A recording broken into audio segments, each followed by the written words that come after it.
Okay, so just talk a little bit about what prompted you guys to start the group.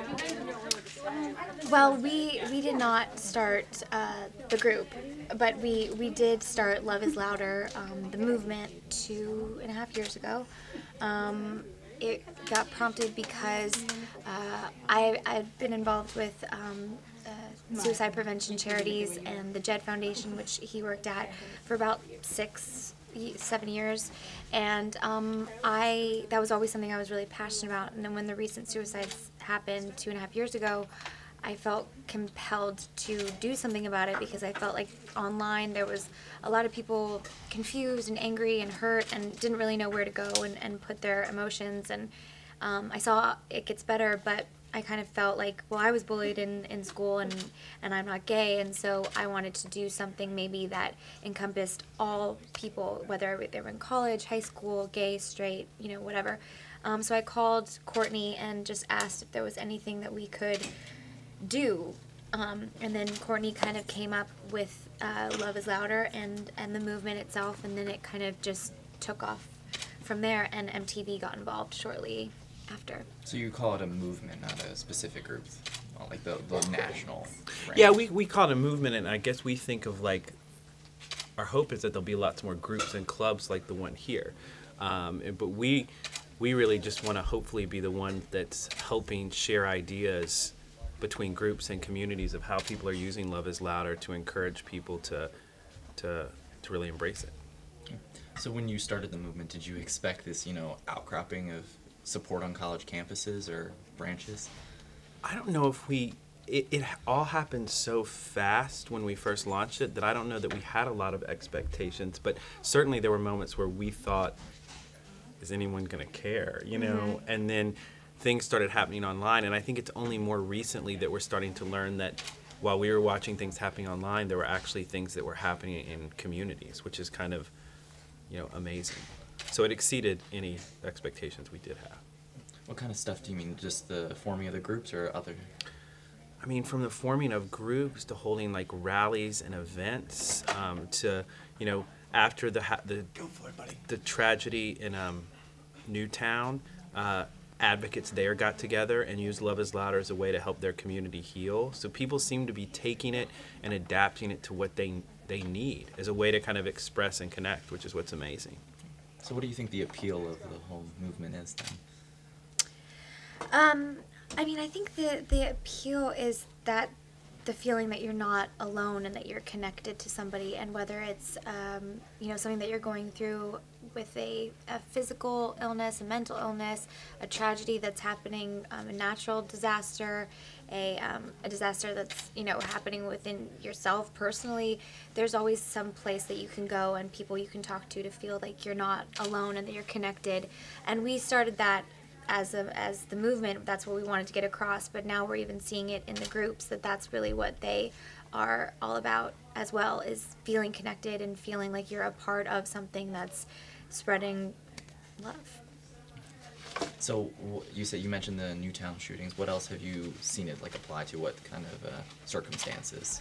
Well, literally 24 hours after we launched it, there was a rally at Emerson College, and I think that if I remember correctly, that rally was to protest some people that were there protesting a production of the Laramie Project. So it was about the LGBTQ community, and they used Love is Louder as their rally cry for that. So quick after we launched it, there was this video of people chanting Love is Louder. So we've seen it used that way. There are a lot of people who use it to express feelings about self-esteem, or not feeling that they're skinny enough or that they look right. We've seen communities use it to raise money for and embrace people who are dealing with a physical illness or a mental illness. It's really kind of across the board. I feel like every time I Google Love is Louder to kind of see what's going on, it's something new that's, inspiring. So what's your favorite part then about visiting college campuses and seeing the energy there? I think that my favorite part about that is that, we started this little thing and we kind of just decided to do it because we felt it could help, maybe one person and try to, to get the message across. And then I think seeing it be incorporated with so many people is really cool. Yeah. I mean, and I think too, like, again, it just happened so quickly with like no budget really. Like, we just designed a logo, threw up a little website, and to hear stories, especially today, about how much it's been used is just really, incredible. Can you think of like an anecdote or like not naming names of course, but like an individual or video that you've seen that really impacted you guys? Well, there just recently. Well, we've learned lots of them today here at Towson, of events that have been held and people talking about how being involved has impacted them. But just a couple of weeks ago, there was a girl from Atlanta who had reached out through social network and pulled together 23 minutes of Love is Louder messages from around the world as a project to kind of like, help herself, that she released. And I mean, that was amazing for us, because I mean, it was like every accent you could think of, and people using Love is Louder to talk about pretty much any issue under the sun. So that was incredible. I'll probably watch that weekly. Do you have any specific anecdotes that you remember that stick out in your mind? I mean, today was a huge one. Definitely getting to meet, the people who started the first Love is Louder club, and really seeing how it's being incorporated into, their lives and their community. And I think, every video that I watch, and even going on the Facebook page at all, is just really amazing to me. It always makes me feel super connected to a lot of people, and that's what we wanted to do in general. And I think that yeah, I mean, I think it's like kind of hard to pick one, but I think today was really, really special to see how people took our message and actually did something with it, which is exactly what we wanted. I mean, it was, I think I cried a little bit. I cried a lot, actually, when they showed the video of what they had been doing and all the activities that they thought of themselves. It kind of goes to show that this is something that was, needed, and that you can really take into your own life and incorporate it by doing so many different things and so many activities. And the club has come up with so many great ideas that hopefully we can not take but borrow for the clubs. Yeah, for other schools to use. So you guys exchanged ideas with the Towson group? Yeah, and I think we're going to work with them a lot, and as Courtney said, which I hope is not offensive, is we're going to use them as our guinea pigs a little bit, and see what works for clubs, and hopefully have those clubs incorporate our ideas, because the stuff that they came up with was really quite great, and so I think that if we just work together, we can maybe come up with like a whole format of things that clubs can do. That's great. Any other new initiatives besides, trying to spread the clubs around the country? Yeah, I mean, we're more, there's some clubs that exist now that we're just kind of started up and that we, have worked with a little bit, but we're going to more formally this year launch the ability for high schools and colleges to have clubs. We're developing right now a Love is Louder app that kind of takes all the things people love about Love is Louder, like kind of the affirmations and the connectedness, and makes it into an app.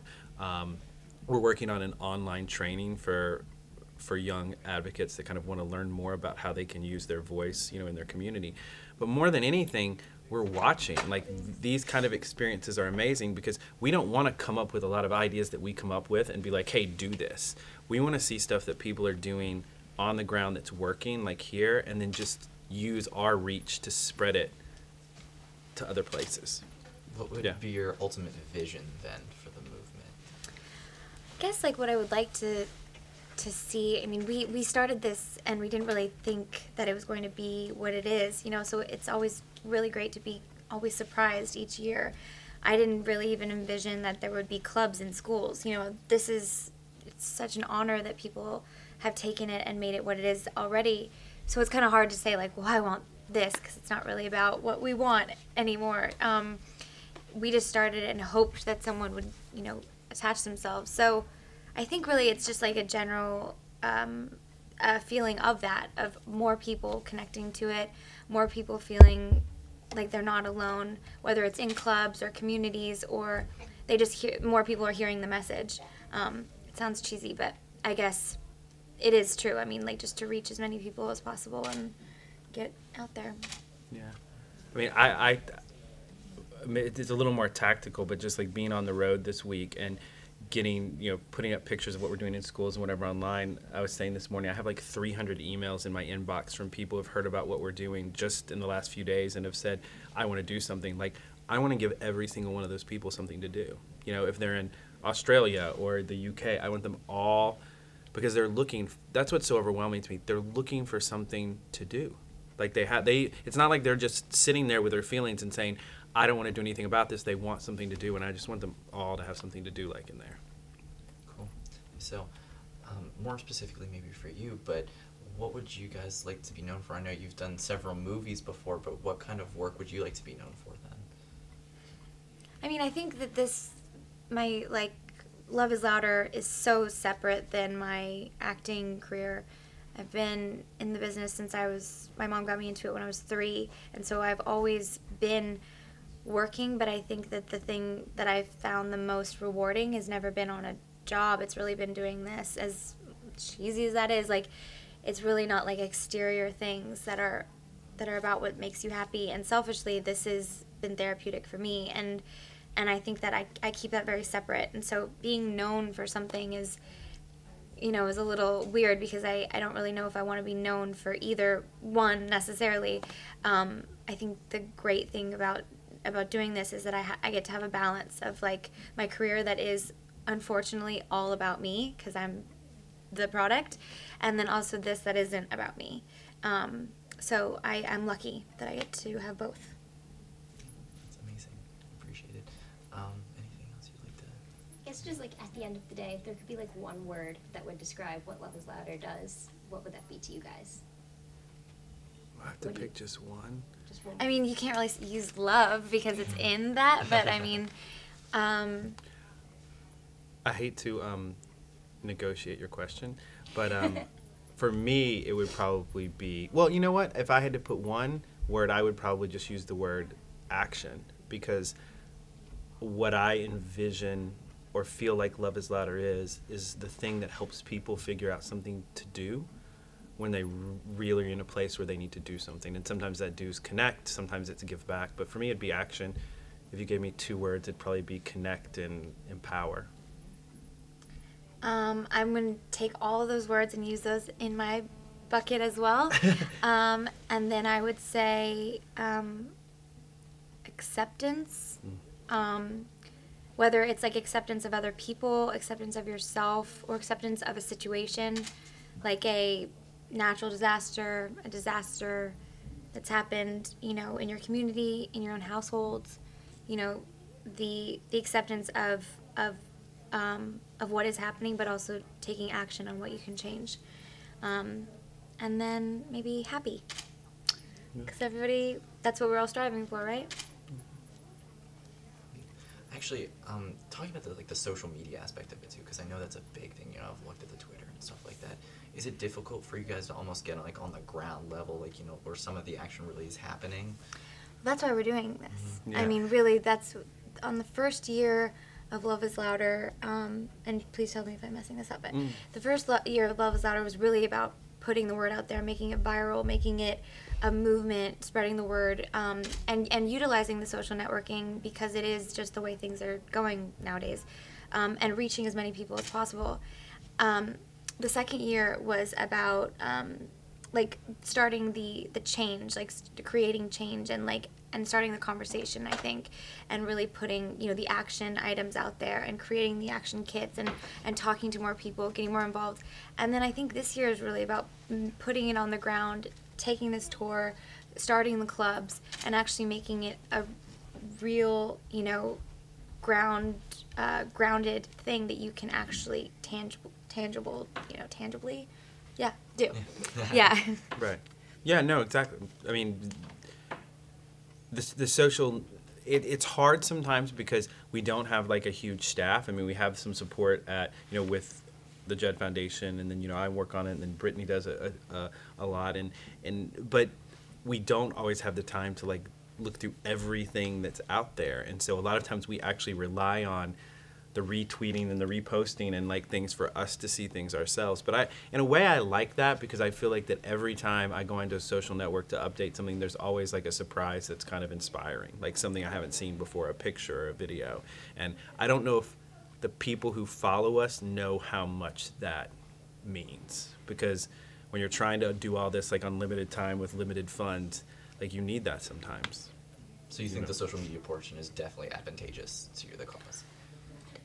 I mean, it was imperative from the beginning. I mean, I think that unfortunately and fortunately, that is just the way that things get started now, and really it's gotten a lot of flack recently because of cyberbullying, and that is all very out there and important that we talk about. But I think our biggest goal too is to make the social networking and media valuable to connecting us, and to actually feel like you can talk to somebody in China, or down the street, or somebody you've never met in New York, and feel like that they get you. And I think that's what a lot what Love is Louder is about, is connecting all of us, and not the bad stuff. Yeah, like, I think there's a lot of stuff in the media and in social networking that make us feel like we're not good enough or rich enough or don't look right, or like we want to be the voice that counteracts that in a very positive way. And that's what we hear. I mean, we talked to people the other day in New York.